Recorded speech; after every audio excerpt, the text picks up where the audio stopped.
మనందరినీ కాచి కాపాడి ఈ యొక్క 5వ నెలలో మనల్ని దేవుడు నిలబెట్టినందుకు ఆయనకి కృతజ్ఞులమై మనందరం ఉండాలి.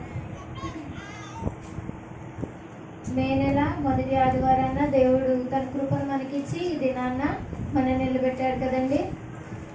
దినాన్న దేవుడు మనకి ఇచ్చిన సమయాన్ని దేవుని మాటల గురించి మనం తెలుసుకుందాం. మీరందరూ ధన్యులేనా కాదా చెప్పండి. ధన్యులా కాదా చెప్పండి. ధన్యులా కాదా? ధన్యులమేనండి. మనకి మంచి కుటుంబాన్ని ఇచ్చాడు దేవుడు. మన ధన్యులమా కాదా? గట్టిగా చెప్పండి. కాదు, మీ కుటుంబం మీకు నచ్చకపోతే మీరు ధన్యులు కాదనమాట. అంతే కదా. కుటుంబం మంచిగా లేనప్పుడు ఏమనుకుంటాం, ఎందుకు వచ్చిన జీవితారా ఇలాంటి కుటుంబంలోకి వచ్చామని బాధపడతాం కదండి. అప్పుడు ధన్యులు అంటారా? దురదృష్టం అనుకుంటాం కదండి. అదృష్టం అనుకో. దేవుడు మంచి కుటుంబాన్ని ఇచ్చాడు కనుక మనం ధన్యులం. మంచి జీవితాన్ని ఇచ్చాడు కాబట్టి ధన్యులం. ఉండడానికి ఇల్లు ఇచ్చాడు, ధన్యులం. తినడానికి ఆహారం ఇచ్చాడు, ధన్యులం. మంచి స్నేహితులను ఇచ్చారు, ఇరుగు పొరుగు వారిని ఇచ్చారు, కుటుంబ సభ్యుల్ని ఇచ్చారు, పిల్లల్ని ఇచ్చారు, భర్తల్ని ఇచ్చారు, భార్యల్ని ఇచ్చారు, అత్తమామల్ని ఇచ్చారు, తల్లిదండ్రులను ఇచ్చారు. కనుక మనం ధన్యులం. అంతకంటే దేవుడు మనకి గొప్ప రక్షణ ఇచ్చాడు. మనం ఇంకా ఇంకా దాన్ని బట్టి ధన్యులం కదండి. మనందరం ధన్యులం. అయితే దేవుని లేఖనం నుండి ఎవరు ధన్యులు, ఎలాంటి వారు ధన్యులు అనే విషయాల గురించి మనం తెలుసుకుందాం. అందరూ బైబిల్ తెరిచినట్లయితే యోబు గ్రంథము 5వ అధ్యాయం 17వ వచనాన్ని చదువుకుందాం. దేవుడు గద్దించు మనుషుడు ధన్యుడు కాబట్టి సర్వశక్తులకు దేవుని శిక్షను తృణీకరింపకము. ఇక్కడ ఎవరు ధన్యులు అని అంటే, దేవుడు గద్దించు మనుషులు ధన్యులు అంట. దేవుడు మనల్ని గద్దిస్తే ఆ మనుషులు ధన్యులు అని దేవుడు వాక్యం సెలవిస్తుంది. ఇప్పుడు మన ఇంట్లో వాళ్ళు గద్దిస్తే అది ధన్యత కాదా చెప్పండి. ఎవరైనా మనల్ని తిడుతున్నారు అనుకోండి, అది మంచి అనుకుంటామా చెడు అనుకుంటామా? కంపల్సరీ చెడే అని అనుకుంటాం కదండి. ఎవరైనా మనల్ని తప్పు చేసినా చేయకపోయినా, లేదా ఏదైనా చిన్న విషయంలో పొరపాటు జరిగినప్పుడు మనల్ని తిడుతున్నారు, మనల్ని గద్దిస్తున్నారు అని అంటే మనం దాన్ని ఎలా తీసుకుంటున్నాం? మనల్ని తిడుతున్నారని బాధపడి ఏడుస్తాం. కానీ ఈ తిట్లు చాలా బాగున్నాయని ఆస్వాదించాం కదా. వాటిని బాగున్నాయి, భలే తిడుతున్నారు, ఇంకా బాగా తిట్టించుకోవాలని ఎవరైనా అనుకుంటారా? ఎవరు అనుకోమండి. కానీ ఇక్కడ దేవుడు ఏం చెప్తున్నారంటే, దేవుడు గద్దించు మనుషుడు ధన్యులని దేవుని వాక్యం సెలవిస్తుంది. ఎందుకని దేవుడు గద్దించి మనుషుడు ధన్యుడు అంటే, మనం తప్పుపోయిన త్రోవలు లేదా చెడిపోయిన మార్గముల నుండి, లేదా మన పాపపు జీవితం నుండి, పూర్వం మనం ఉన్న జీవితం నుండి మనల్ని దేవుడు తప్పించి గద్దించి కొన్ని శ్రమల ద్వారా, ఇక్కడ మందిరానికి వచ్చిన వాళ్ళందరికీ ఏదో ఒక ఇబ్బంది జరగటం వల్లే కదా ఇక్కడికి వచ్చారు. లేదంటే యేసయ్యని నమ్ముకున్నారా ముందు? లేదు కదండి. ఎవ్వరూ ముందుగా యేసయ్యని నమ్ముకుని వచ్చింది కాదు. ఏదో ఇబ్బంది జరిగింది, ఏదో తప్పు జరిగింది, లేదా ఏదో లోపము కుటుంబంలో జరిగింది, మనకు జరిగింది, మన వాళ్ళకి జరిగింది అని వాటిని బట్టి మన దేవుడి దగ్గరికి వచ్చాం. ఆ విధంగా దేవుడు మనల్ని గద్దించి ఆ పరిస్థితులు మనకు కలుగ చేసి మనల్ని ఇక్కడికి తీసుకొచ్చిన్నాడు. ఇప్పుడు మనం ధన్యులం అంటారా కాదంటారా చెప్పండి. దేవుని ఇంతవరకు మనం బయట పరంగా మాట్లాడా, నేను ఇంట్లో వాళ్ళ గురించి ధన్యులం అన్నా. కానీ దేవునిలో ఇప్పుడు మనం ధన్యులమా కాదా? దేవుడు ఈ జీవితాన్ని ఇచ్చాడు అంటే రక్షణ మార్గాన్ని చూపించి నిజమైన మార్గంలోనికి, నిజమైన సత్యంలోనికి, నిజమైన దేవుణ్ణి నమ్ముకోవడానికి ఆయన ఏదో అడ్డంకులు పెట్టి, ఏదో చిక్కుని పెట్టి మనల్ని తీసుకుని వచ్చి ఈ మందిరాన్ని కూర్చోబెట్టాడు. ఏదో కొట్టనివ్వండి, తిట్టనివ్వండి, యాక్సిడెంట్లు అవనివ్వండి, లేకపోతే చనిపోయి బ్రతకనివ్వన్నిటిని ద్వారా దేవుడు మనల్ని గద్దింపచేసి మాట ద్వారానో, ఎవరొకరి మాట ద్వారానో, లేకపోతే చేతి దెబ్బల ద్వారానో, లేకపోతే అనారోగ్య పరిస్థితుల ద్వారానో ఏదో ఒక విధంగా దేవుడు మనల్ని గద్దించి ఈ యొక్క ప్రదేశానికి లేదా మందిరానికి, ఆయన నమ్ముకోవడానికి, ఆయన నిజమైన దేవుడని తెలుసుకోవడానికి దేవుడు మనల్ని ఇక్కడికి తీసుకొని వచ్చినాడు. కనుక మనం ధన్యులం. ఇక్కడ వాక్యము కూడా అదే సెలవిస్తుంది. దేవుడు గద్దించు మనుషుడు ధన్యుడని వాక్యం సెలవిస్తుంది. మన ఇంట్లో వాళ్ళు తిడితే మనం పట్టించుకోకపోవచ్చు, అవి మనకు నచ్చకపోవచ్చు. కానీ దేవుడు తిడితే లేదా దేవుడు దండిస్తే, దేవుడు గద్దిస్తే అది మనకి ధన్యకరమైనదిగా, ధన్యత కలిగినదిగా ఉందని దేవుని వాక్యం సెలవిస్తుంది. కాబట్టి కింద అదే వాక్యంలో, కాబట్టి సర్వశక్తి దేవుని శిక్షను తృణీకరింపదు. ఒకవేళ దేవుడు మనకు పెట్టిన శ్రమలు కానీ లేదా పోరాటాలు కానీ అవరోధాలు కానీ వాటిని మనం ఏమీ అనటానికి లేదండి. ఎందుకంటే ఆయన పెట్టే ఏదైనా చిక్కుముడి అది మనకు ధన్యత కాబట్టి దాన్ని తట్టుకునే శక్తి కోసం ప్రార్థించాలి. కానీ ఎందుకు పెట్టావు నాయనా అని చెప్పి తిరిగి ఆయన్ని ప్రశ్నించి లేదా మనమున్న విశ్వాసమును బట్టి మనకు కలిగిన ఆత్మీయ జీవితం బట్టి తొలగిపోకుండా ఆ ధన్యకరమైన జీవితం ఇంకా ధన్యకరంగా చేసుకోవడానికి దేవుడు మనల్ని గద్దిస్తూనే మన జీవితాన్ని నిలబెట్టాడండి. ఈరోజు మనకి ఏ బాధ లేదనుకోండి, ఏ కష్టం లేదనుకోండి, దేవుడు మనకు అవసరం అంటారా? దేవుడి దగ్గరికి వెళ్తామంటారా? మనకి ఏ కష్టం లేదు, ఏ నష్టం లేదు, అన్నీ ఉన్నాయి, ఎలా అయినా బ్రతికేస్తున్నాం అన్నప్పుడు దేవుడి దగ్గరికి ఎవరైనా వస్తారా? మీరైనా నేనని ఎవరు రాము. దేవుడు అవసరం ఇంకా అప్పుడు ఎక్కడుంది? ఏదో అనారోగ్యం పోకపోవడం, డబ్బులు లేకపోవడము, ఇల్లు కట్టుకోకపోవడము, లేకపోతే ఇంట్లో ఎవరో చనిపోవడము, ఇంట్లో వాళ్ళకి ఇష్టమైన వాళ్ళకి బాగోకపోవడము, ఇలాంటివి జరిగినప్పుడు లేదా మనకి మానసికమైన ఇబ్బంది కలగడం ఏదైనా కలిగినప్పుడు, ప్రతిరోజు ఏదో ఇబ్బంది మనకు కలిగినప్పుడు మనం ఎక్కడికి వస్తున్నాం? దేవుని దగ్గరికి వస్తున్నాం. ఆ శిక్షను మనం తృణీకరింపకుండా ధన్యత పొందుకోవడానికి ఆ గద్దింపును దేవుడు మన గద్దిస్తూనే ఆయన మనల్ని ప్రేమిస్తూనే ఉన్నాడు. ఆ గద్దింపులో ఆయన ప్రేమను చూపుతున్నాడు కనుక ఆయన పెట్టే చిక్కులు కానీ లేదా ఏదైనా శ్రమలు కానీ ఏదైనా అవరోధాలు కానీ అడ్డంకులు కానీ వచ్చినప్పుడు వాటి నుండి తొలగిపోకుండా లేదా వాటిని మేము చేయలేము, జయించలేము అని కృంగిపోకుండా ఆ శక్తిని ఇవ్వమని దేవుణ్ణి ప్రార్థించినప్పుడు మనం ఆ యొక్క పరిస్థితులు ఏవైతే ఉన్నాయో వాటిని మనం విజయవంతంగా చేకూర్చుకోలేదు. లేదంటే వాటి నుండి మనం మంచి మంచి విడుదల పొందగలం కదండి. అవన్నీ తట్టుకుంటేనే కదా మనం విడుదల కలిగి ఉండడం లేదా విజయాన్ని కలిగించడం అనేది మనకి కలుగుతుంది. కనుక దేవుడు పెట్టే గద్దింపు లేదా దేవుడు పెట్టే చిక్కుముడులు ఏవైతే ఉన్నాయో వాటన్నిటిని భరించి ఎదుర్కొనేవారు ధన్యులని దేవుని వాక్యం సెలవిస్తుంది. దేవుడు గద్దించు మనుషుడు ధన్యుడు. ఈ దినాన దేవుడు మనం గద్దిస్తున్నప్పుడు ఆ గద్దింపుకు లోబడి లేదా ఆ గద్దింపుకు మనం విరిచిపోకుండా తప్పిపోకుండా ఉన్నప్పుడు దేవుడు మనల్ని దీవిస్తున్నట్టుగా లేదా ధన్యకరంగా మన జీవితాన్ని చేస్తున్నట్టుగా దేవుని వాక్యం సెలవిస్తుందండి. రెండవదిగా కీర్తనలు 1వ కీర్తన 2వ వచనాన్ని చదువుకుందాం. యెహోవా ధర్మశాస్త్రమునందు ఆనందించుచు దివారాత్రము దానిని ధ్యానించువాడు ధన్యుడు. ఇక్కడ ధన్యులు ఎవరు కనబడుతున్నారండి? యెహోవా ధర్మశాస్త్రమును ఆనందించుచు దివారాత్రం దాన్ని ధ్యానించేవాడు ధన్యుడిగా మనకి కనబడుతున్నాడు. దేవుని వాక్యములోను మనం ఆనందమును పొందగలిగిన వారిగా దేవుని వాక్యం మనకుంది. దేవుని వాక్యం మన బాధల నుండి నెమ్మది కలిగిస్తుంది కదండి. వాక్యంలోనే ఉంది కదా, వాక్యము మన బాధల నుండి ఊరట కలిగిస్తుంది, నెమ్మదినిస్తుంది, బాధను తొలగిస్తుందని. కనుక ఇప్పుడు మనం దేనిలో ఆనందించాలి అని అంటే దేవుని వాక్యంలో ఆనందించాలి. అలా దేవుని వాక్యంలో ఆనందించిన వారు ఎవరు అని అంటే ధన్యులు అని దేవుని వాక్యం సెలవిస్తుంది. దివారాత్రము ధర్మశాస్త్రములో ఆనందించేవారు ధన్యులని దేవుని వాక్యం సెలవిస్తుంది.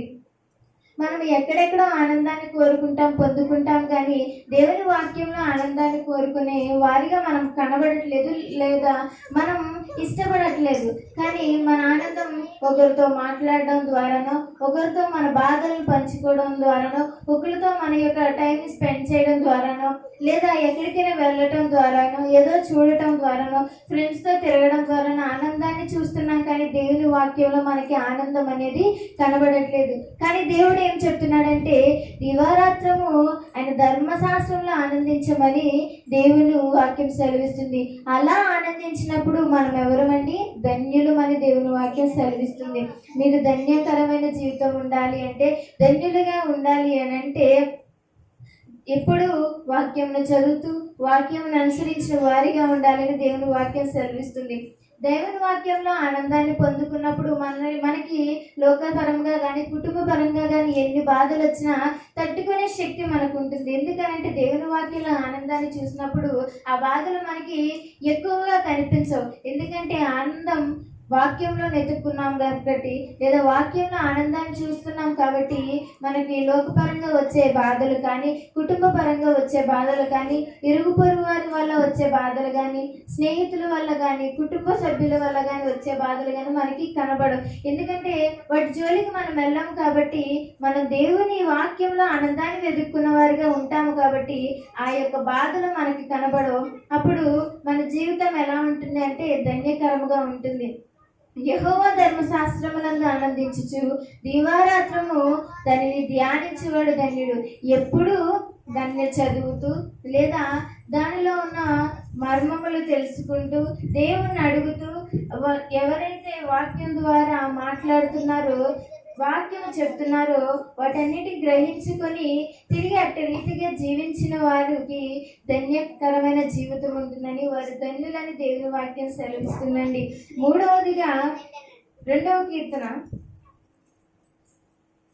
12వ వచనాన్ని చదువుకుందాం.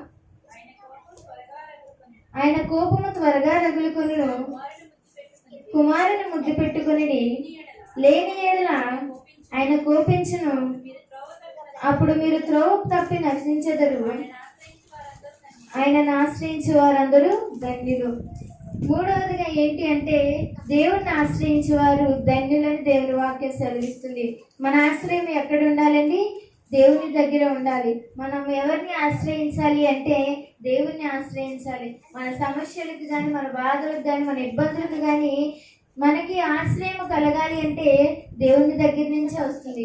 అది మనుషుల ద్వారా రావాలి అని అనుకున్నా అది దేవుడు ఆ మనుషుల్లో పెడితేనే కానీ మనకు ఆశ్రయం కానీ దొరకదు.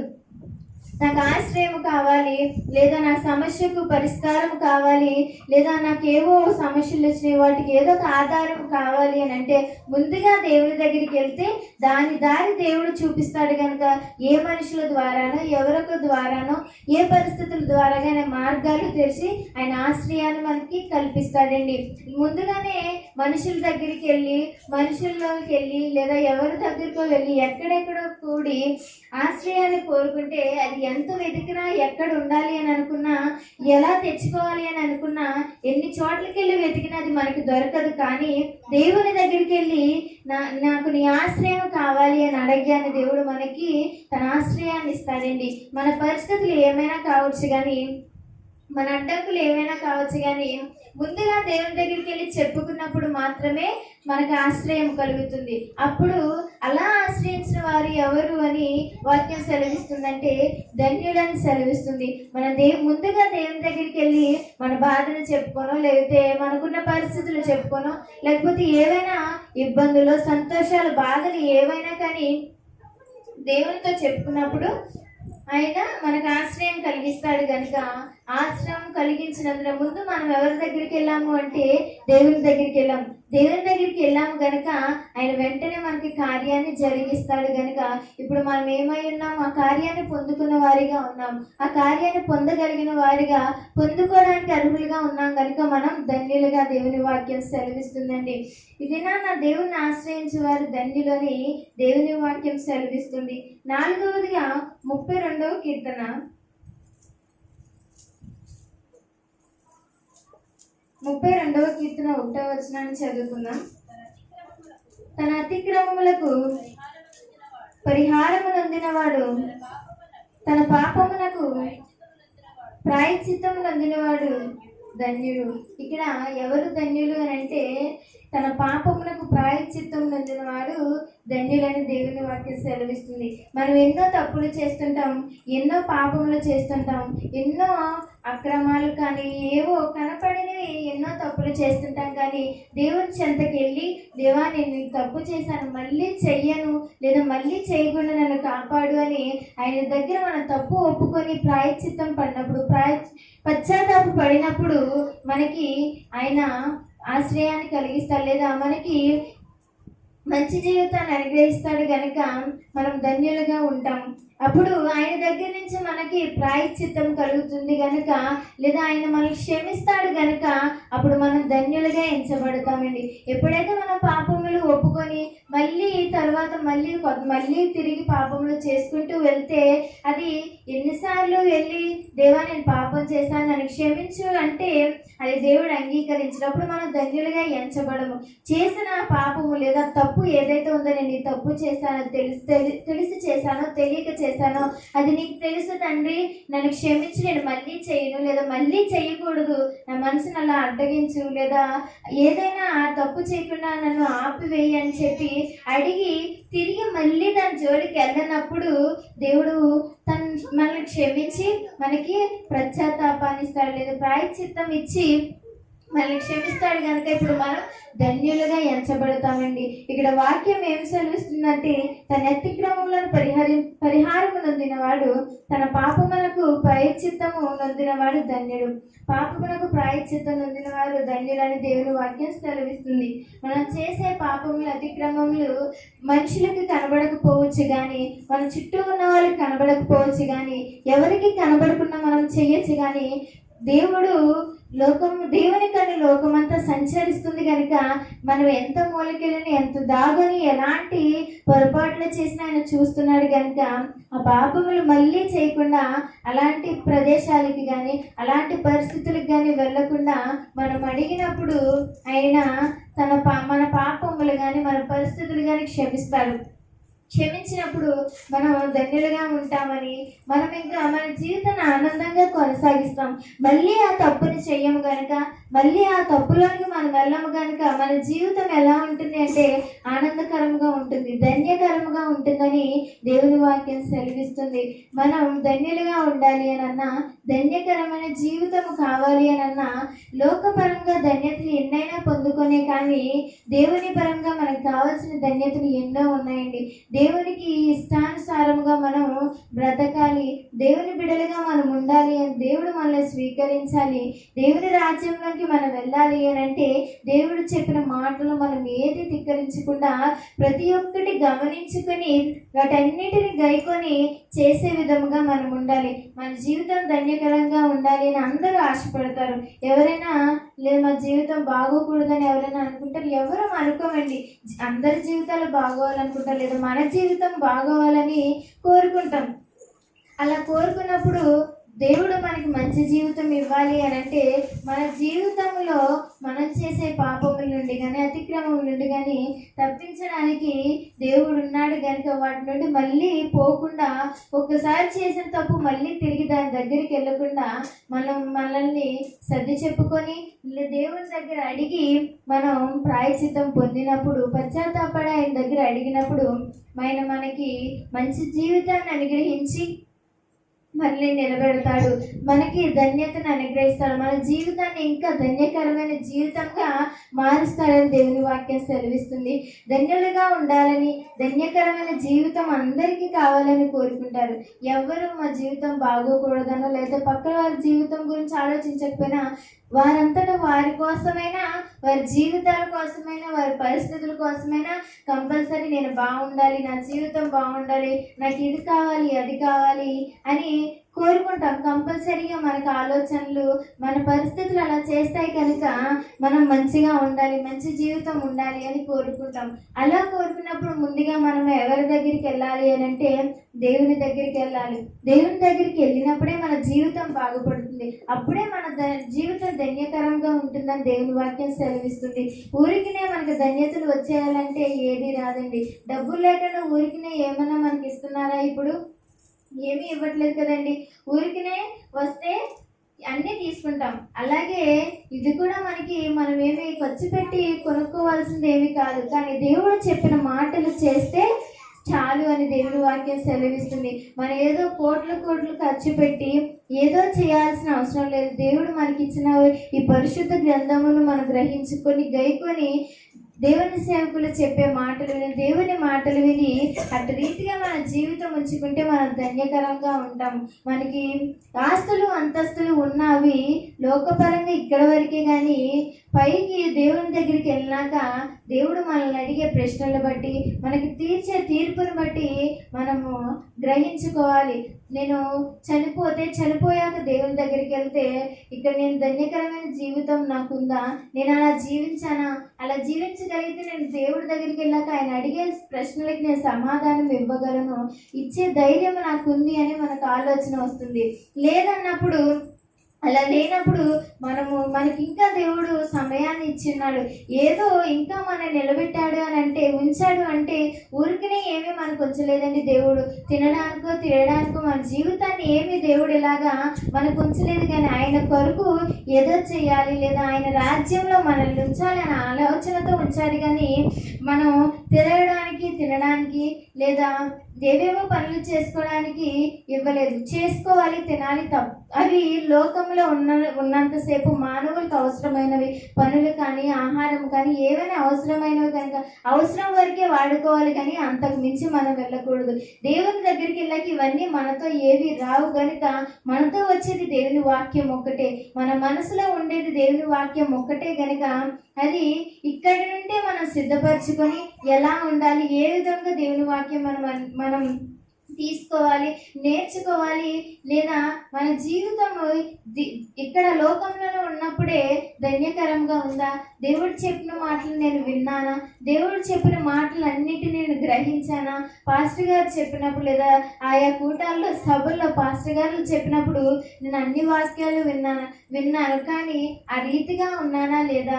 అలాంటి జీవితం ఈ లోకపరంగా అన్నీ బాగానే ఉన్నాయి కానీ దేవునిలో బాగోలేనప్పుడు మనం పరలోకానికి చేరమని, దేవుని దగ్గరికి వెళ్ళలేమని దేవుని వాక్యం సెలవిస్తుంది. లోకంలో ఎన్నైనా పొందుకొని, ఎన్ని ఆశీర్వాదాలైనా పొందుకొని, ఎన్ని ఆనందాలైనా చూడనే కానీ దేవునిలో ఆనందం లేనప్పుడు, దేవుడు అనుగ్రహించిన మాటలు మనం చేయలేనప్పుడు, మనకి దేవుని దగ్గరికి వెళ్ళినప్పుడు ఇక్కడ చూసిన ఆనందం అక్కడ కనబడదండి. అప్పుడు మనం బాధపడాల్సి వస్తుంది. బాధపడిన ప్రయోజనం ఏముంది చెప్పండి? అక్కడికి వెళ్ళాక ఏ ప్రయోజనం మనకు ఉండదు. అదేదో ఇక్కడే బాధ అనిపించినా, కష్టం అనిపించినా దేవుని కొరకు బ్రతికిన వారిగా మనం ఉంటే అక్కడ సంతోషంగా ఉంటాం. లేదా అక్కడికి వెళ్ళి ఇంకొక ఛాన్స్ ఇమ్మన్నా దేవుడు ఇవ్వడండి. ఇంకొకసారి నేను వెళ్ళొస్తాను, ఈసారి మారిపోయి వస్తాను అని అన్నా కానీ దేవుడు ఏ సహాయం చేయడు. మనకి ధనవంతుడు లాజరు గురించి పదే ఎన్నోసార్లు విన్నాం. ధనవంతుడు ఎక్కడున్నాడో, లాజరు ఎక్కడున్నాడో. ధనవంతుడు నీటి కోసం ఒక్క బొట్టు నీటి చుక్కేయమని బ్రతిమాలుకున్నాడు కానీ ఇచ్చే అవకాశం లేదు. ఎందుకంటే లోకంలో అతడు చేసిన పాపము కానీ, లోకంలో అతడున్న తీరును బట్టి పరలోకంలో లేదా దేవుని దగ్గరికి వెళ్ళాక అతని తీర్పు కలిగింది. లాజరు లోకంలో ఎలా ఉన్నాడో దాన్ని బట్టి అతనికి దేవుని దగ్గరికి వెళ్ళాక తీర్పు జరిగింది. కనుక లాజరు అబ్రహాము రొమ్ము పైన ఉన్నాడు, ధనవంతుడు అగ్నిగుండంలో ఉన్నాడు. దాన్ని బట్టి మనం ఏం ఆలోచించాలి అంటే, ఇది నాన్న లోకంలో ఉన్నప్పుడే మన జీవితం దేవునిలో ధన్యకరంగా ఉందా లేదా, దేవునిలో మన జీవితం ధన్యమైందా లేదా, లేదా దేవుని వాక్యంలో, దేవుని సన్నిధిలో, దేవుని బిడ్డల మధ్య, దేవుని సేవకులలో దేవునికి ఉపయోగపడే రీతిగా మన జీవితం ధన్యకరంగా ఉందా లేదా అనేది, దేవుని కొరకు మనం జీవిస్తున్నామా లేదా అనేది ఇక్కడే తేల్చుకోగలం. కానీ పైకి వెళ్ళాక తేల్చుకోవాలి అని అనుకున్నా మనకి ఒక్క అర సెకండ్ కూడా మనకి ఛాన్స్ అనేది రాదు. ఇక అక్కడికి వెళ్ళి మనము ఇంకా యుగాలు బాధపడాలి తప్ప అక్కడికి వెళ్ళి మనం సంతోషంగా గడిపే రోజులైతే మనకి ఇక్కడ రావండి. అదేదో ఇక్కడే మనం కొంచెం బాధపడినా, కొన్ని సంవత్సరాలు బాధపడినా దేవుని దగ్గరికి వెళ్ళక యుగాలు సంతోషపడతామనే నమ్మకంతో ఇక్కడ మనం ఆ బాధలు అనుభవించినప్పుడు అక్కడ సంతోషాన్ని మనం పొందుకుంటాం. లేదు అక్కడ గురించి తర్వాత ఆలోచించవచ్చు, తర్వాత చేయొచ్చు అని చెప్పి ఈ లోకంలో ఆనందాన్ని వెతుక్కుంటే కనుక తర్వాత మనం తీరని బాధను చూస్తామని దేవుని వాక్యం సెలవిస్తుంది. అందరి ద్వారా, ఎవరొకల మాటల ద్వారా, సేవకురాళ్ళు ఎంతో మంది ద్వారా నరకం గురించి కానీ, పరలోకమును గురించి కానీ ఎన్నో విషయాలు నేర్చుకున్నాం కదండి. నరకం ఎంత బాధకరంగా ఉంటుందో, పరలోకం ఎంత అద్భుతంగా ఉంటుందో అనేది అక్కడికి వెళ్ళిన తర్వాత మన జీవితం ఏ రీతిగా పరలోకంలో ఎలా ఉంటుందో, నరకంలో ఎలా ఉంటుందో ఉంటాయో దేవుని వాక్యం ఎన్నోసార్లు మనతో మాట్లాడింది. అయినప్పటికీ ఇప్పుడు మనం అలానే ఉంటే కనుక మన జీవితాలు మార్చుకోకుండా ఇంకా మన పరిస్థితులు ఇలానే ఉంచుకున్నట్లయితే మనం అక్కడికి వెళ్ళాక సంతోషాన్ని అయితే చూడలేం. ఇక్కడ సంతోషాన్ని ఇప్పుడు ప్రజలందరూ ఏం కోరుకుంటున్నారంటే ఇప్పుడు సంతోషాన్ని, ఈ దినం ఈ క్షణం సంతోషంగా ఉన్నామా లేదా అనేది కోరుకుంటున్నారు. ఈ క్షణం బాధ వచ్చిందంటే దాన్ని ఈ క్షణం కూడా తట్టుకోలేని పరిస్థితులు మనుషుల్లో ఉన్నాయి. కానీ ఆనందాన్ని తట్టుకోలేరు. ఆ క్షణం ఆనందం వచ్చినా, ఎక్కువగా ఆనందం పడినా హార్ట్ అటాక్ వస్తుంది, ఎక్కువ బాధపడినా హార్ట్ అటాక్ వస్తుంది. ఏదైనా మంచి జరిగిందా అందులో చెప్పండి? ఎక్కువ ఆనందం పడినా వాడికి షాక్ అయ్యి వాడు చచ్చిపోతాడు హార్ట్ అటాక్ తో. అలాగనే వాడికి ఏదైనా షాకింగ్ న్యూస్, బాధ న్యూస్ తెలిసినా ఆ హార్ట్ అటాక్ తో చనిపోతున్నాడు. అది ఇక్కడ ఆలోచిస్తే లోకపరమైన ఆనందము కొంతవరకు మాత్రమే, కొంతకాలం వరకు మాత్రమే. ఈ లోకంలో మనం ప్రాణం విడిచి మనల్ని సమాధి చేసి మన సమాధిలో వెళ్ళే వరకు మాత్రమే ఈ లోకంలో మనం చూసే ఆనందం. ఈ లోకంలో లోకపరమైన ధన్యతలు అప్పటి వరకే, కానీ పరలోకంలో మనకు ఉండే ధన్యతలు దేవుని వాక్యం నుండే మనం పొందుకోగలం. ఇక్కడి నుండి మనం పొందుకోగలిగితే మనం అక్కడికి వెళ్ళాక ఇంకా ధన్యకరమైన జీవితం మనకు ఉంటుందని దేవుని వాక్యం సెలవిస్తుంది. ఈ దినం నా దేవుడు మనతో మాట్లాడుతున్న మాటలు మనం ఎప్పుడూ నిర్లక్ష్యం చేయకూడదండి. ప్రతి ఒక్క మాట దేవుని నోటి నుంచి వచ్చే మాటే, కానీ మనుషులు ఎవరు నిలబడితే ఊరికి నేనంటే మాటలు ఎవరు చెప్పలేరండి. అది చిన్నవాళ్ళైనా కావచ్చు, పెద్దవాళ్ళైనా కావచ్చు, మీ మనసులో ఏమైనా అనుకోవచ్చు, కానీ ఎవరు ఊరికి నిలబడి ఇలా మాట్లాడలేరండి. ఊరికి మాట్లాడితే ఇలాంటి మాటలు కూడా ఎవరు చెప్పలేరు, మాట్లాడలేరు. దేవుడు నోట నుండి వచ్చిన మాటలు మాత్రమే మనకు ఊరటను కలిగిస్తాయి, మంచి మార్గంలోకి నడిపిస్తాయి. ఈ దినాన మనం లోకంలో ధన్యులుగా ఉంటే, దేవుని కొరకు ధన్యకరమైన జీవితం ఇక్కడ జీవిస్తే పరలోకంలో మనకి ధన్యత వస్తుంది. ఈ దినం మనం చేసిన పాపంను మనం ఇప్పుడు ఒప్పుకుంటే పరలోకంలో మనం ఆనందంగా ఉంటామని దేవుని వాక్యం సెలవిస్తుంది. ఇక్కడ తన పాపమునకు ప్రాయశ్చిత్తం నొందినవాడు ధన్యుడని దేవుని వాక్యం సెలవిస్తుంది. ఎవరు ధన్యులు అంటే పాపమునకు ప్రాయశ్చిత్తం. ఈ దినం మనం చేసిన పాపములకు ప్రాయశ్చిత్తం కలిగిందో లేదో ఆలోచించండి. దేవుని దగ్గరికి వెళ్ళి నేను ఈ పాపం చేసి ఉన్నాను, నీకు మళ్ళీ పాపం చేయకూడదు, నేను దీని జోలికి వెళ్ళకూడదు, ఈ పరిస్థితులకు నేను రాకూడదు, అలాంటి ప్రదేశాలకు నేను వెళ్ళకూడదు, అలాంటి మాటలు నేను మాట్లాడకూడదు, అలాంటి పనులు నేను చేయకూడదు అని మనసు పూర్తిగా దేవుని దగ్గరికి వెళ్ళి మనం ఒప్పుకుంటే మనకి ప్రాయశ్చిత్తం కలుగుతుంది అని, పశ్చాత్తాపం కలిగిన హృదయంతో ఆయన అడిగితే మనకి ప్రాయశ్చిత్తం కలుగుతుందని దేవుని వాక్యం సెలవిస్తుంది. ఈ లోకపరమైన ఆనందం ఇక్కడి వరకే, కానీ దేవుని దగ్గరికి వెళ్ళాక ఆనందము మనం మారితే మన జీవితం ధన్యకరంగా ఉంచుకుంటే అది అంత చిక్కని ఊహించిన రీతిగా ఉంటుందని దేవుని వాక్యం సెలవిస్తుందండి. 5వదిగా ఇదే గ్రంథము 32వ గ్రంథము కీర్తన 32 2వ వచనాన్ని చదువుకుందాం. యెహోవా చేత నిర్దోషి అని ఎంచబడిన వాడు, ఆత్మలో కపటము లేనివాడు ధన్యుడు. ఎవరండి? యెహోవా చేత నిర్దోషి అని ఎంచబడడం. చెప్పాను కదండి, ఇప్పటి వరకు మన పాపములు ఎప్పుడైతే ఒప్పుకుంటామో అప్పుడు మనం నిర్దోషులముగా ఉంటామని దేవుని వాక్యం చెప్తుంది. అప్పుడు మనం అన్నీ ఒప్పుకున్నప్పుడు, మన పాపములన్నిటిని ఒప్పుకున్నప్పుడు, మనం చేసే ప్రతి పనిని దేవుని దగ్గర మనస్ఫూర్తిగా మనసు విప్పి చెప్పుకున్నప్పుడు ఇంకా మనలో ఏ కపటం ఉంటుందండి? ఏ పాపము ఉండదు, ఏ కపటము మనలో కనబడదు. కనుక అప్పుడు మన జీవితం ఎలా ఉంటుందంటే ధన్యులుగా మనం ఉంటామని దేవుని వాక్యం సెలవిస్తుంది. ఆత్మలో కపటము లేనివారు ధన్యులని దేవుని వాక్యం సెలవిస్తుంది. మన పాపములు, మన పరిస్థితులు, మనం చేసిన పనులు అన్నీ ఒప్పుకున్నప్పుడు, అన్నీ చేసినప్పుడు ఇక మనలో మనస్ఫూర్తిగా దేవుని దగ్గరికి వెళ్ళి దుఃఖపడి పశ్చాత్తాపడి నేను ఇన్ని చేశాను అని మొదటి నుంచి మనం ఆలోచిస్తే ఎన్నో మన కళ్ళకి కనిపిస్తాయండి. వాటన్నిటినీ మనుషులకు చెప్పమని దేవుడేం అడగట్లేదు, పక్క వాళ్ళకి చెప్పమని అడగ. ఒకవేళ పక్క వాళ్ళకి చెప్తే ఆ పక్క వాళ్ళు ఇంకో పక్క వాళ్ళకి చెప్పొచ్చు. అలా లోకమంతా నువ్వు చాటింపు అవ్వచ్చేమో, కానీ దేవుని దగ్గర చెప్తే నీ యొక్క మనకి ఏదైతే సమస్య ఉందో లేదా మనం చేసిన తప్పులు ఏవైతే ఉన్నాయో అవి క్షమింపబడటంతో పాటు మనకి నెమ్మది వస్తుంది, మనకి సంతోషము కలుగుతుంది తప్ప మనకి అందులో బాధ కలగదండి. పక్క వారికి నీ తప్పులు చెప్పినా లేదా నువ్వు చేసిన పాపములు చెప్పావు అని అంటే అది నీకు నష్టము తప్ప అక్కడికి జరిగే ఏ మంచి జరగదండి. వాళ్ళు నీతో మంచిగా మాట్లాడవచ్చు, పక్కకి వెళ్ళి ఆమె అన్ని చేసిందంట ఇన్ని చేసిందంట, నాతో నిన్న చెప్పింది మొన్న చెప్పింది ఇలా ఉండేదంట అలా ఉండేదంట అంటే ఇంకొక ఆమెతో అలా 10 మంది 100 మంది 1000 మంది 1,00,000 మంది వరకు మన మాట వెళుతుంది. కానీ అక్కడ సంతోషాన్ని మనం వెతుక్కోగలుగుతామా? ఆ తర్వాత ఆమెకు చెప్పింది నేను మంచిదనుకొని ఆమెకు చెప్పాను, ఆమెకు చెప్పిందంట, ఇంకొక ఆమెకు చెప్పిందంట, అది ఎలా ఉంటుంది? ఇంకా మనల్ని కృంగతీస్తుంది, ఇంకా లోపల మనల్ని చంపేస్తుంది. కానీ మనకు ఆనందము రాదండి. కానీ దేవుని దగ్గరికి వెళ్ళి ఒప్పుకున్నప్పుడు ఎవరితోనూ మాట్లాడకుండా దేవునితోనే మనం చేసిన పాపములు పరిస్థితులు మనకున్న సమస్యలు ఏవైనా కావచ్చు దేవునితో చెప్పుకున్నప్పుడు మాత్రమే మనకి ధన్యకరముగా జీవితం ఉంటుంది, మనం ధన్యులుగా ఉంటామని. అలాంటి జీవితం దేవుడు మనకి ఇస్తాడని దేవుని వాక్యం సెలవిస్తుందండి. ఆత్మలో కపటం లేని వారు ధన్యులు అని దేవుని వాక్యం సెలవిస్తుంది. ఇది నాన్న మీరు వెళ్ళి ఒప్పుకున్నారనుకోండి, మీలో ఇంకే పాపం ఉండదు.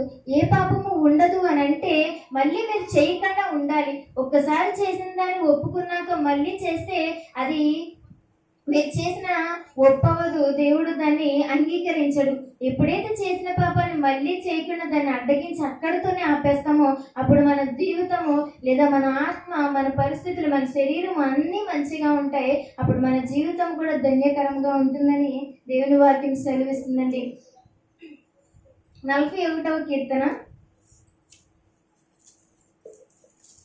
ఇంకొకటిగా 41వ కీర్తన 1వ వచనాన్ని చదువుకుందాం. బీదలను కటాక్షించేవాడు ధన్యుడు, ఆపత్కాలమందు యెహోవాను తప్పించును. 6వదిగా ఎవరు ధన్యులు అని అంటే మనందరికీ తెలిసిన మాట, బీదలను కటాక్షించేవారు ధన్యులని దేవుని వాక్యం సెలవిస్తుంది. లేని వారికి పెట్టడం మంచిదని పెద్దలు చెప్తున్నారు, అలాగే దేవుని వాక్యం అంతకంటే ముందు మనకి చెప్తుంది కదండి. లేని వారిని పెట్టడము, లేని వారికి మనం మంచిగా చూడటము మంచి పద్ధతి లేదా మంచి మనసు. దేవుడు అలాంటి మనసు మనకి ఇచ్చాడు కనుక అలాంటి వారిని మనం మంచిగా చూసినప్పుడు వారికి ఏదైనా అవసరం వచ్చినప్పుడు ఇచ్చినప్పుడు మనం ధన్యులుగా దేవుని వాక్యం మనల్ని ఎంచుతుంది. దేవుడు మనల్ని ఎంచుతున్నాడు. ఈ దినాల లోకంలో ఎంతోమంది బీదలు రోడ్ల మీద కానీ అక్కడ హాస్పిటల్ బయట కానీ గుళ్ళ దగ్గర కానీ ఎక్కడైనా ఎంతోమంది మనకి కనబడుతున్నారు. కానీ అదే పరిస్థితుల్లో మంచిగా ఉండేవాళ్ళు కూడా ఏంటి అంటే కష్టపడటానికి ఒళ్ళు బరువై వాళ్ళు ఏం చేస్తున్నారు, అక్కడే అడుక్కుంటారు. వాళ్ళతో పాటు వాళ్ళకి వీళ్ళకి తేడా ఏం తెలియట్లేదు. ఇప్పుడు వాళ్ళకి ఎక్కువ వస్తున్నాయి వేళ్ళు. ఎప్పుడు బాధపడే వాళ్ళు, ఎప్పుడు తిండి లేని వాళ్ళు ఇప్పుడు చాలా బాధపడుతున్నారు. కానీ ఎప్పుడు తాగుడు కోసమని సిగరెట్స్ కోసమనో దేనికోసమో అని అడుక్కునే వాళ్ళు ఎక్కువైపోయారు. దానికోసం అమ్మా నాకు అది లేదు, నాకు కాలిపోయిందని లేదా చెయ్యి పోయిందనో నాకు ఇంట్లో వాళ్ళు లేరనో ఏదో ఒకటి ఆలోచించుకొని అడుక్కునే వాళ్ళు ఎక్కువైపోయారండి. అలాంటి వాళ్ళ గురించి కాదు కానీ నిజముగా బీదలైన వారు మనకు తెలుస్తుంది, వారి పరిస్థితులు తెలుస్తాయి. అప్పుడు వాళ్ళని మనము మంచిగా తీసుకున్నప్పుడు మంచిగా మనకున్నది వాళ్ళకి పెట్టినప్పుడు అలాంటి జీవితం మనలో ఉన్నప్పుడు అలాంటి మనసు మనలో ఉన్నప్పుడు అలాంటి వారు ధన్యులని దేవుని వాక్యం సెలవిస్తుంది. బీదలను కటాక్షించేవాడు ధన్యుడు, అబద్ధాలమందు యెహోవా వారిని తప్పిస్తారని. ఎవరిని సహాయం చేసిన వాళ్ళని దేవుడు తప్పిస్తాడు. ఎప్పుడైతే నువ్వు లేని వారికి పెట్టావో, లేని వారికి నువ్వు సహాయం చేసావో, నీకు సహాయం కావాల్సినప్పుడు నీ పరిస్థితుల్లో నీకు సహాయం లేని సమయంలో దేవుడు తప్పిస్తానని దేవుని వాక్యం సెలవిస్తుంది. బైబిల్ గ్రంథంలోనే మనకు ఉపమానం ఉంటుంది. ఏంటి అంటే దేవుడు వచ్చి మనకి అడిగి, మీ అందరికీ అలా మనం తెలుసా,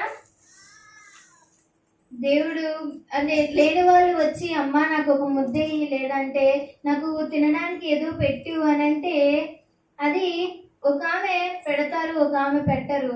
అయితే పెట్టినామె పరలోకంలో చాలా ఎక్కువ చూస్తుంది, పెట్టినామెకి ఏమీ ఉండదు. అది ఇక్కడ మనం పెట్టినప్పుడే పరలోకంలో మనల్ని ఎక్కువ చూడగలుగుతాం. ఎక్కువ పొందుకోగలమని దేవుని వాక్యం సెలవిస్తుంది. ఎప్పుడైతే బీదలైన వారిని, చాలా మంది వారిని త్రోసివేస్తారండి, వాళ్ళ దగ్గర కూడా రానివ్వరు. వాళ్ళు పక్క నుంచి అంత దూరం నుంచి వెళ్తున్నా వీళ్ళు సెంటీమీటర్ కిలోమీటర్ల దూరంలో సోషల్ డిస్టెన్స్ పాటిస్తారండి చాలా మంది. కరోనా టైంలో సోషల్ డిస్టెన్స్ ఎలా పాటించాలి? ఇలాంటి వాళ్ళు వచ్చినప్పుడు, లేదా బీదలు వచ్చినప్పుడు, పరిస్థితులు చక్కగా లేని వారు, లేదా మంచి బట్టలు కట్టుకోలేని వారు, చాలా నెలలకి స్నానం లేక, మంచి బట్ట తీరు లేక, శరీర తీరు లేక ఉన్నవారు చూసి కొంతమంది ఇష్టపడతారు, కొంతమంది సహాయం చేస్తారు. అలాగే కొంతమంది వారిని చాలా హీనమైన స్థితిలోనికి వారు చూస్తారండి. అలా కాకుండా మనము కూడా ఎప్పుడైతే మనము అలాంటి వారికి సహాయం చేసిన వారిగా ఉంటామో, అప్పుడు దేవుడు మనకి కావాల్సిన సమయంలో సహాయం చేస్తాడని దేవుని వాక్యం సెలవిస్తుందండి. 84వ కీర్తన ఆఖరికి మాట చదువుకొని దేవుని వాక్యాన్ని ముగించుకుందాం. 84వ కీర్తన 12వ వచనాన్ని చదువుకుందాం. 84వ కీర్తన 12వ వచనం. సైన్యములకు అధిపతియగు యెహోవా, నీ యందు నమ్మికించువారు ధన్యులు. ఎవరి యందు నమ్మికించువారు ధన్యులండి? దేవుని యందు నమ్మికించువారు ధన్యులని, యెహోవా యందు నమ్మికించువారు ధన్యులని దేవుని లేఖనం సెలవిస్తుంది. ఇది మన నమ్మకం ఎవరి మీద ఉంది? ఇందాక వాళ్ళు వచ్చారు కదండి, అదే రాజకీయ నాయకులు. ఇప్పుడు ఏమైంది? వాళ్ళని మనం సహాయం అడిగాం కదండి, సహాయం అడిగాం. మీరు అందరూ గమనించారు, వాళ్ళు చెప్పే మాటల్లో నేను మీకు సహాయం చేస్తా అన్న మాటలో నిజము మీకు ఎవరికైనా కనిపించిందా? చేయనివ్వండి, చేయకపోనివ్వండి, అది తర్వాత చూద్దాం. అంటే ఎవరు మనకి నమ్మకంగా చెప్పలేరండి. నమ్మకమైన మనకి చెయ్యందు ఎవరు ఇవ్వలేరు, దేవుడు తప్ప. దేవుని దగ్గర నుంచే మనకు ఆశ్రయం వస్తుంది. కానీ ఇలాంటి వాళ్ళ ద్వారా కూడా దేవుడు మనకు సహాయం అందించకపోవచ్చేమో, అది మనకు తెలియదు. అది దేవుడు ఎలాగైనా జరిగించుకోవచ్చేమో. కానీ దాన్ని పక్కన పెడితే ఈ దినాన మన అవసరతలకు కానీ, మన పరిస్థితులకు కానీ, మనకున్న ఏవైతే ఇబ్బందులు వాటన్నిటికీ దేవుని యందు నమ్మిక ఉంచినప్పుడు దేవుడు మనకి సహాయం చేస్తాడు. ఆయన యందు నమ్మిక ఉంచిన వారు ధన్యులని దేవుని వాక్యం సెలవిస్తుంది. ఈ దినాన దేవుని యందు మీరు నమ్మిక ఉంచితే మీరు ధన్యులుగా ఎంచబడతారని దేవుని వాక్యం సెలవిస్తుంది. యెహోవా గద్దింపును మీరు తృణీకరించకుండా ఉంటే మీరు ధన్యులని దేవుని వాక్యం సెలవిస్తుంది. రెండవదిగా, దేవుని వాక్యంలో ఆనందము కలిగిన వారిగా, ఆనందము చూసిన వారిగా మీరుంటే, ఆనందాన్ని పొందుకున్న వారిగా మీరుంటే మీరు ధన్యులని దేవుని వాక్యం సెలవిస్తుంది. మూడవదిగా, మన ఆశ్రయము దేవుని దగ్గర ఉంటే, ఆయన చెంతకెళ్ళి మనం అడిగితే మనము ధన్యులమని దేవుని వాక్యం సెలవిస్తుంది. మనం చేసిన పాపములను, మన అతిక్రమలు ఆయన చెంతకెళ్ళి ఒప్పుకొని మనం ప్రాయశ్చిత్త పడి ఆ పాపములు క్షమించమని అడిగినప్పుడు ఆయన మన జీవితాన్ని ధన్యకరంగా చేస్తానని దేవుని వాక్యం సెలవిస్తుంది. బీదులను కటాక్షించినప్పుడు, లేని వారికి మనకి చెయ్యూతనిచ్చి, చెయ్యందించి సహాయం, మనకున్న దాంట్లోనే సహాయం చేసినప్పుడు మన పరిస్థితిలో దేవుడు సహాయం చేస్తాడని దేవుని వాక్యం సెలవిస్తుంది. అలాంటి వారిని ధన్యులుగా ఉంచుతానని దేవుని వాక్యం సెలవిస్తుంది. ఆఖరిగా, ఆయన యందు నమ్మిక ఉంచిన వారికి ఉన్న వారిని దేవుడు ధన్యులుగా ఉంచుతారని దేవుని వాక్యం సెలవిస్తుంది. ఈ దినాన మనం ధన్యులుగా ఉంటున్నామా లేదా? ఈ దినం మీరు ముందు చెప్పారు, మన కుటుంబ పరంగా మనం ధన్యులమా కాదా అంటే అందరూ ధన్యులమే అన్నాం. ఇప్పుడు దేవుని పరంగా మనం ధన్యులమా కాదా అనేది మీరే ఆలోచించుకోండి.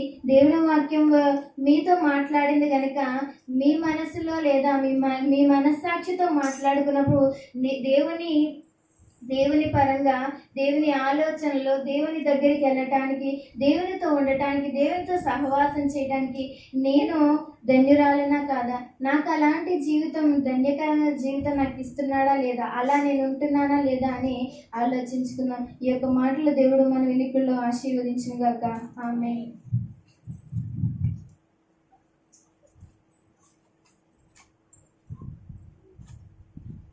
అందరూ స్తోత్రాలు చెప్పండి.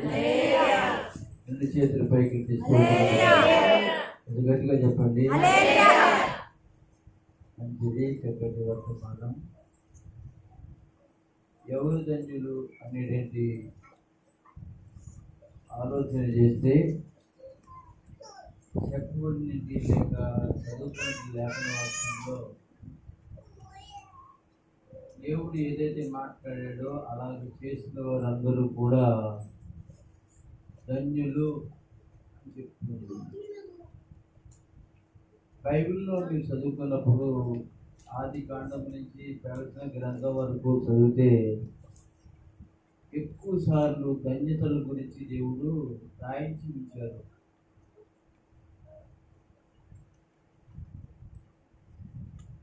చాలా విషయాలు కూడా ఆయన రాయించి ఉంచాడు.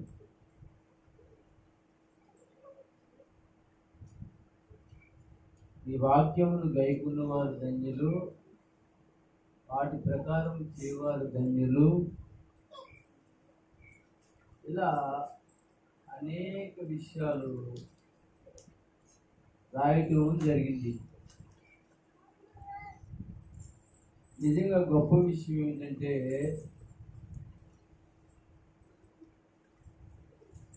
ఇక్కడ కూర్చున్న మీరందరూ కూడా చాలా ధన్యులని వాక్యం చెప్తూ ఉంది. ఎవరికి లేని రక్షణ అనేది దేవుడు మీకు ఇచ్చి ధన్యులుగా చేశాడు, ధన్యు జీవులుగా చేశాడు ఆయన. కనుక మీరు చదువుకున్న ప్రతి వాక్యంలో మరొకసారి ఇంటికి లేక ధ్యానం చేయండి. రాసుకున్న వాడు ఎవరైతే ఉన్నారో చదవండి. ఆ వాక్యాలు మీరు చదివినప్పుడు మన జీవితంలో ఎలాంటి కనికిరానికి మనము నోచుకున్నామో, ఎలాంటి కనికిరానికి మనం యోగ్యులమయ్యామో మనకి నేర్పిస్తుంది. ఒక మాట నాకు గుర్తొచ్చింది.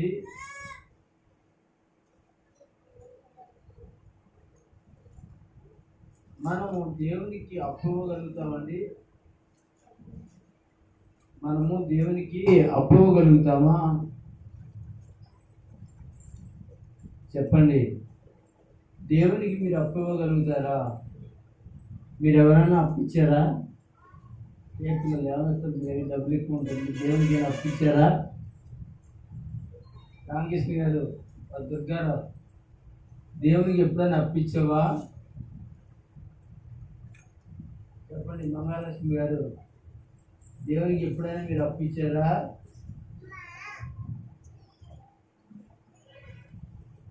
చాలా విచిత్రంగా ఉంది కదా నేను చెప్పిన మాట. మనం దేవునికి అప్పు ఇవ్వడం ఏంటండి? దేవుడే మనకి అప్పు ఇప్పించాలి కానీ అంటారు కదా. కానీ సల్మాన్ రాజు గారు, దేవుడే మనకు అప్పు ఇప్పించాలి కానీ అంటారా? ఒక విషయం తెలుసా మీకు?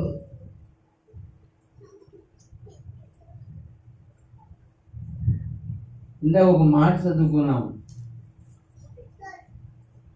పేదలు కటాక్షించేవాడు ధన్యుడు కదా. అదేనా ముందే రాసింది? పేదలను కటాక్షించేవాడు ధన్యుడు, పేదలను కటాక్షించేవాడు ధన్యుడు.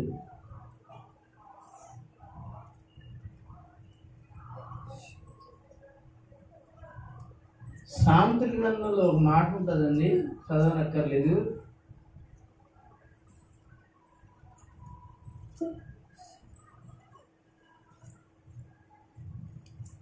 పేదలను కనికరించేవాడు, పూర్తి చేయండి. సామెతల గ్రంథంలో ఉంటుంది, పేదలను కనికరించేవాడు, సహాయం చేసేవాడు ఎవరో తెలుసంటే సృష్టికర్తకు అప్పిచ్చేవాడు అని రాయబడింది. దేవునికి స్తోత్రం. ఇప్పుడు చెప్పండి, మనం దేవునికి అప్పిస్తామా లేదా? చెప్పండమ్మా. నువ్వు పేదవారికి, కష్టాల్లో ఉన్నవారికి, బాధల్లో ఉన్నవారికి, బలహీనతలో ఉన్నవారికి ఎవరికైతే నువ్వు సహాయం చేస్తున్నావో ఆ సహాయం అంటండి సృష్టికర్తకి అప్పిస్తున్నామట. అంటే మనకి చూడండి ఎంత గొప్ప ధన్యం. ఆలోచించండి, దేవునికి అప్పించేటంటే వారు అయ్యా మనం. మీరు చదవని సామెతల గ్రంథంలో ఉంటుంది. జాగ్రత్తగా 31 అధ్యాయం ఉంటుంది. 31 అధ్యాయంలో ఆ మాట ఎక్కడ ఉంటుందో మీరు ఏం చేస్తారంటే చూసుకుని అండర్లైన్ చేసుకుని దాన్ని జాగ్రత్తగా భద్రం పెట్టుకోండి. ఎవరికి అప్పిస్తాం? ఏవో సృష్టికర్తకు అంటాడండి. సృష్టికర్తకు అప్పిచ్చి వాడు అని రాసి ఉంటుందండి. ఏం చేస్తే పేదవాళ్ళకి, లేనంటి వాళ్ళకి, ఇబ్బందులు ఉన్న వాళ్ళకి కనికరం చూపితే, సహాయం చేస్తే దేవునికే అప్పిచ్చేటువంటి ధన్యత నీ జీవితంలో యేసుక్రీస్తు ప్రభుల వారు ఒక్కరు మాత్రమే కలగజేశారు. దేవునికి స్తోత్రం. ఎట్లా చెప్పండి. అలాంటి ధన్యజీవులు ఎవరో తెలుసా? కూర్చునంటే మీరే అని మరొకసారి యేసు ప్రభు నామమున మీకు తెలియజేస్తూ ఉన్నాను. కనుక అలాంటి ధన్యతను మీరు పోగొట్టుకోకుండా సంఘ సావాసములు కానీ, మన కుటుంబ సావాసములు కానీ, మన గ్రామ సావాసములు కానీ, మన చుట్టాల సావాసములు కానీ ఎవరైనా సహాయము పొందడానికి ఉన్నదనుకోండి, ఆ సహాయం మనం చేస్తే దేవునికి మనం అప్పిచ్చాము అనే విషయాన్నే మీకు మరొకసారి వాక్యపూర్వకంగా మీకు నేను తెలియజేస్తూ, ఈ సమయంలో ఇంతవరకు నా వాక్యమును దేవుడు మిమ్మలను, మీ కుటుంబాలను ఆశీర్వదించి బలపరిచి దీవించి మిమ్మల్ని అలాగ ధన్యజీవులుగా చేయును గాక. ఆమేన్ చెప్పండి. అంటే చెప్పండి. హల్లెలూయా.